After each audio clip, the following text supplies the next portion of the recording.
I think in retrospect, calling this year's Summer Spectacular the summer of the 80s wasn't completely accurate. When you really think about it, the 1980s, and especially animation of this decade, can really be separated into three main periods. The mid-80s were when came most of the cartoons that people associate the decade with. The half-hour commercials mostly meant to boost Toys R Us's bottom line. Though the ones that worked, like He-Man, Transformers, and My Little Pony, did so because establishing good characters was still something of a priority. By the late 80s, shows like Garfield and Friends and much of the Disney afternoon began to show us what could be done with smarter writing and even better characterization, which carried over into the golden period of the 1990s. Everything we've covered this summer on TV trash, on the other hand, has been from the early 80s, which is where the troubles clearly were most visible. Animation studios were still feeling the hangover from the 1970s and trying their best to be something more than celebrity cartoons and Scooby-Doo ripoffs, while still having to deal with the strict rules on story, characters, and content that they were handcuffed by. Which finally brings us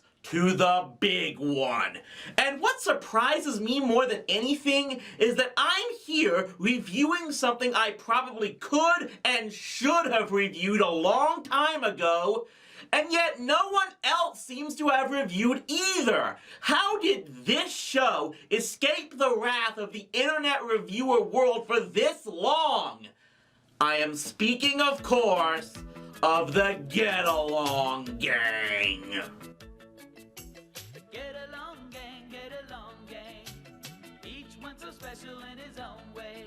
So yeah, about those rules. One thing that has been talked about ad nauseum online is all of the problems television animation dealt with in the 1970s and early 80s. Problems that have been brought to light thanks to former cartoon writers like Mark Evanier talking about them on blog posts and the like. This mainly had to do with the many rules and restrictions imposed on the industry by parent groups about what was appropriate for the young audiences cartoons themselves were restricted to, which turned out to be more patronizing than pandering. Perhaps the most infamous of these rules was the trope now commonly known as the complainer is always wrong. The rule that any individual who disagreed with the majority opinion of the group, while maybe not a villain, was still wrong in not agreeing with everyone else and needed to receive comeuppance by the end of the show. I brought this up with Eric the Cavalier back when I reviewed the Dungeons & Dragons cartoon, but the other, perhaps more infamous example of this trope has to be the Get Along Gang. Originally created as a series of characters for American Greetings in 1983, before being adapted to television the next year. Yes, another cartoon created by a greeting card company. The show has built a reputation in more recent times by critics of past entertainment as the ultimate example of bad 80s animation, ridiculed and lampooned frequently for cutesy, diabetes-inducing stories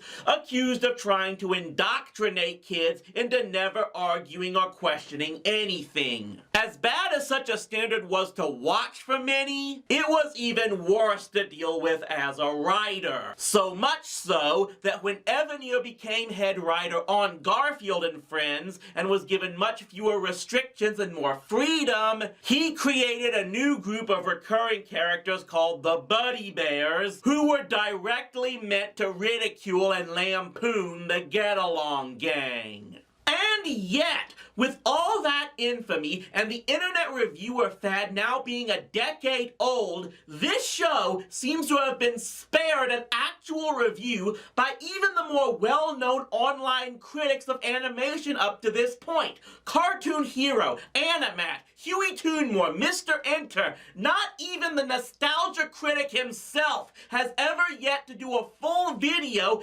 tearing into what many seem to think was the absolute bottom of the barrel for the animation age ghetto.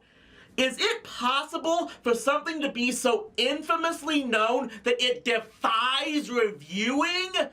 Well, not anymore, because TV Trash now officially concludes the summer of the 80s with the Get Along Gang.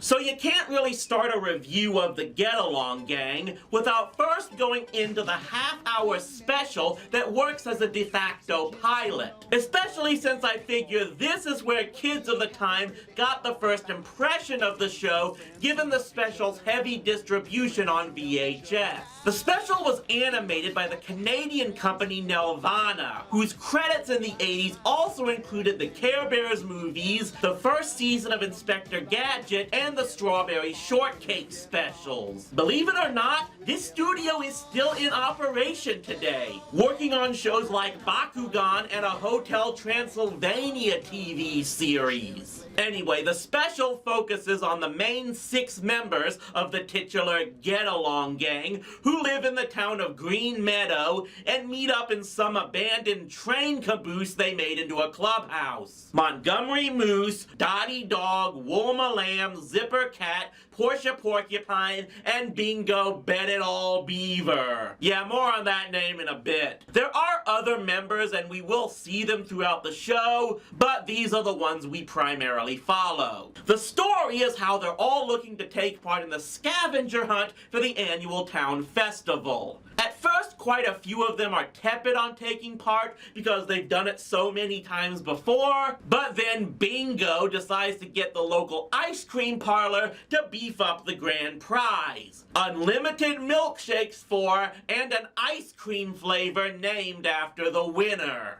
This now gives everyone the desire to want to win the contest, including the local bully Catchem Crocodile and his minion Leland Lizard, who of course have to cheat to do so. So because of the prize at stake, this supposedly drives all the kids to be so competitive that they forget about helping out one another and being a team. Even though the rules seem to state that it's every person for themselves anyway. And it all, of course, doesn't matter in the end, because Catchem then comes out of nowhere to claim his buddy Leland is the strange final item on the list that's worth a staggering 2,000 points. So it was all a scam to teach the audience that Lacertilia squamata is the scientific name for lizard. Cute. But this is a bigger problem for the group because Bingo reveals he actually made a bet with Catchem, putting the clubhouse at stake. Tim, you must have written that on the list yourself. You cheated. Prove it. Okay, surely whoever was in charge of assembling the list can be consulted and reveal that the last entry there that was clearly scribbled on was not meant to be on the list and thus is ineligible and Catchem is disqualified, right? Anyone want to contact that person? But no, the only way they can stop Catchem is of course to team up together by combining everything they found into one bin. Because apparently they can just do that. And then they must collect the last item on the list to have enough points to beat him, a racing trophy. To do that, they have to win the local Grand Prix using a jalopy that they somehow managed to convert into something that would outrun the General Lee. Trust me, that's only the start of how ridiculous things are going to get in this series. But yeah, the kids win the race and thus the scavenger hunt with the the trophy putting them over the top, and the ending is all about them preaching about how much better it is when they work together instead of against each other. So maybe next time you actually take part in a team sport. Those things do exist, you know. I'm gonna be upfront here. This special really left a bad effect on me for years as a kid. It seems to perpetuate the idea that competition only breeds animosity, that anyone you compete against has to be an enemy, and that competing against your friends will only put said friendship at risk. And that ass-backwards rule really stuck on me until I started watching actual sports and learned that competition isn't always black and white like that. Mind you, more recent years and how certain people in sports act among one another have made me wonder if maybe this special was more accurate than I thought, but that's a subject for another time. Either way, the special did lead to a full Saturday morning series that premiered on CBS in the fall of 1984. Though for reasons that even Wikipedia says are unknown, production was shifted over to Deke for the actual series. But hey, maybe with the change in the production team, the series itself could craft some better stories with messages that have a better impact on its audience. So what's the plot of the first episode? Zipper gets word that he's inherited a fortune. As the gang tries to reach the next town so he can claim it, there are attempts on all their lives, and they start getting kidnapped one by one. Who is responsible for all of this? The citizens of the aforementioned other town, because they want the inheritance to go to Zipper's cousin. I must point out that they do this despite said cousin not asking or even wanting them to do this. And then when it results in her house getting destroyed, Zipper gives her the money anyway. Yeah, a noble gesture on his part, but it still means the townfolk got what they wanted and don't have to answer for the multiple crimes they've committed. Congrats, Get Along Gang! You led off the game by tripping over yourselves just stepping into the batter's box! So watching the series itself, there was one thing I noticed up front. A complete change in voice talent. Even with the problems I had with the special, I will say all the characters had distinct voices that did reflect their personalities for the most part. What's a Lacertilia squamata? Wow, sounds rare. It sounds humongous. It sounds disgusting. With the change in studio production also came a complete change in the voice actors. And while the cast for the series does include names you've probably heard of, like Frank Welker, Scott Menville, Don Messick, and Bettina Bush, these voices to me just all sound too much alike. It's very difficult to determine one from the other. We can't save Ketchum and Leland and get the treasure, too. There's no choice, gang. We've got to save them. Oh, like I was afraid you'd say that. Boy, I sure learned my lesson. No more dirty tricks for me. Aside from that, most of the episodes of the series, yeah, they're pretty much generic stories that you'd expect from this time. Fishing on my birthday. I guess there's not gonna be any party for me. Help! I can't swim! But you are swimming. Hey, yeah, I am! As soon as we put this sign up, we'll be ready for business. The Get Along Detective Agency. She's cheering for Zipper and thinks it's me.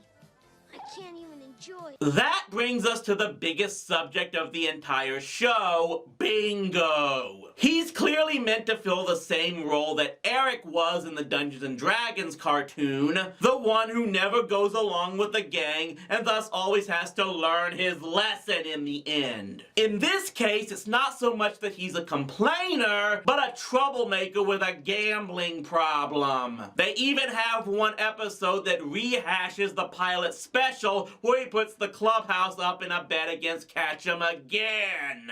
And amazingly, that's probably the best case of Bingo actually being a problem for the gang, because everything else fails worse than the Cleveland Browns and the New York Knicks put together.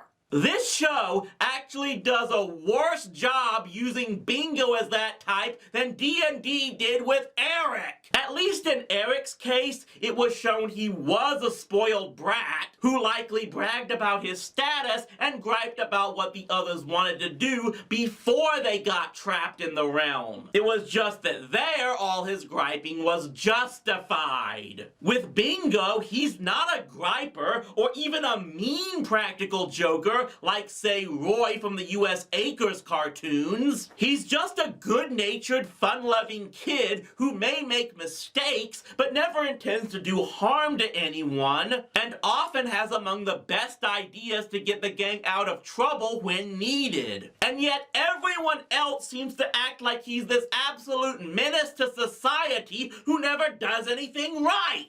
For example, there was the episode where Montgomery accidentally creates an anti-gravity formula from his home chemistry set. I did not stutter there, did I? And Bingo wants to sell the formula to the guy who runs the airport in town, but the deal falls apart when they find out the formula eventually wears off, even though airport guy was asking right before then how they were supposed to get down anyway. Here's the problem. Yes, the formula is temporary, but it still works! Keep testing it to see exactly how long its effects last, and you can still make major bank with the stuff! But no, the formula and Montgomery's uncanny ability to create physics-defying chemicals are never brought up again in the series. And then there's the time when Bingo tells everyone his family is moving to the big city, and no one believes him because of his past pranks, and this drives him further out of the gang, until they find out he was telling the truth and actually is moving, but then it turns out he was only moving a few blocks down the road, which he didn't actually know himself, so they go after him again, thinking it was another one of his tricks. Way to go for a boy who cried wolf story that makes everyone else look like a prick. There are more examples like this, but they ultimately come down to Bingo being treated like a menace just because he has crazy ideas, even when said ideas aren't shown to do any real harm. It seems a few times the writers didn't know how to handle the fact that they were writing about anthropomorphic animals living like humans. For example, there was the episode where the dam was going to break, and Bingo is the one that tells them that they have to repair it from the bottom up rather than vice versa. How do you know? Portia, I just know these things. It's almost like I'm an animal who knows a thing or two about building dams. But I can't say that because I live like a person. There's even times when episodes contradict their own message. Like the episode where Portia sells the cookies from Dottie's family recipe. Portia only wants to sell enough to get her grandmother a birthday present, while the rest of the gang fall into the trap of wanting to make and sell more to make even more money. And of course, aided by Ketchum worm-tonguing them all. Why would they even listen to him by this point? They all end up feuding with one another over greed. But in the end, they do sell all the cookies and decide Portia should have all the money since it was her idea from the beginning. So in this case, the one person who didn't want to get along with the group was right? I'm so confused. And that's probably the ultimate failure of the Get Along Gang. It's not that it's incredibly preachy, it's that it utterly fails in its attempt to be preachy. On the surface, this show had a handful of good points. I can't say it's completely original. The show creators admitted they were inspired by the Little Rascals, but it at least was less of a copycat of recent cartoons like others of this time were. I think they were trying to create a setting where a group of people could be best friends together despite their personality differences, but the execution is just all over the place. Meanwhile, future shows like My Little Pony and even Adventures of the Gummy Bear Bears did a much better job in showing characters with a dichotomy of personalities all working together. In that sense, maybe the Get Along Gang isn't the worst cartoon ever made. It's not good, that much I can say, but it was almost a beta test for better shows that we would get in the years following it. And maybe that can be said of cartoons from the early 80s as a whole. They were a case of, if at first you don't succeed, try again.